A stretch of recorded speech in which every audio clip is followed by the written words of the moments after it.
Zee 24 तास एक पाऊल पुढे। विधान भवनाच्या आवारामध्ये दिवंगत शिवसेना प्रमुख बाळासाहेब ठाकरे यांचा पुतळा उभारावा अशी मागणी शिवसेना आमदार दिवाकर रावते यांनी केली आहे। रावते यांच्या या मागणीला भाजप आणि मनसेनेही पाठिंबा दिलाय।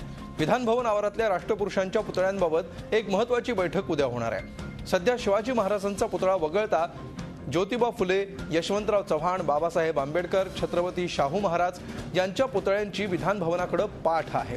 या पुतळ्यांची दिशा बदलण्याबाबत या बैठकीत निर्णय होईल।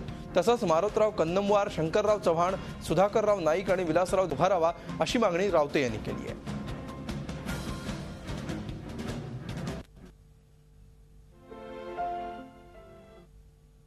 सभापती महोदयांना माझ्या एक व्यक्तिगत निवेदन दिले जे आपल्याकडे आता मी देत आहे। आदरणीय शिवसेना प्रमुखांचा पुतळा ह्या विधान परिषदेच्या प्रांगणामध्ये असावा अशा प्रकारची भूमिका मी मांडली असून या संदर्भात मी आग्रही भूमिका सभापतींकडे मांडलेली आहे। महाराष्ट्राच्या जडणघडणीमध्ये जे जे आहेत त्यांचे पुतळे उभारलेले आहेत।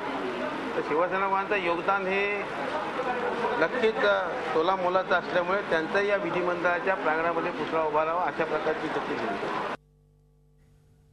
या विधान भवनाच्या प्रांगणामध्ये सन्माननीय कैलासवासी सुधाकरराव नाईक साहेब, कैलासवासी दादासाहेब कन्नमवार साहेब, सन्माननीय कैलासवासी सुधाकरराव नाईक साहेब यांचे पुतळे उभारू शकतात। तर मग आमच्या बाळासाहेबांचा पुतळा सुद्धा या ठिकाणी उभारला पाहिजेत अशा प्रकारची आमची सुद्धा मागणी आहे। तर उद्या पुतळ्या संदर्भात महत्त्वाची बैठक आहे आणि यावेळी याबाबत काय निर्णय घेतला जातो याची उत्सुकता असणार आहे। विधान भवनाच्या आवारामध्ये दिवंगत शिवसेना प्रमुख बाळासाहेब ठाकरे यांचा पुतळा उभारावा अशी मागणी शिवसेना आमदार दिवाकर रावते यांनी केली आहे।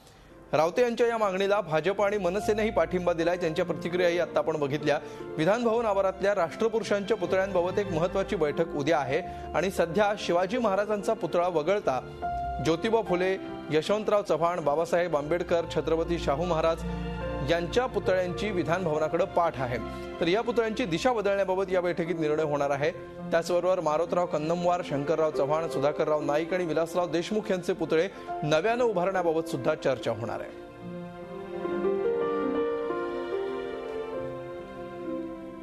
झी 24 तास एक पाऊल पुढे।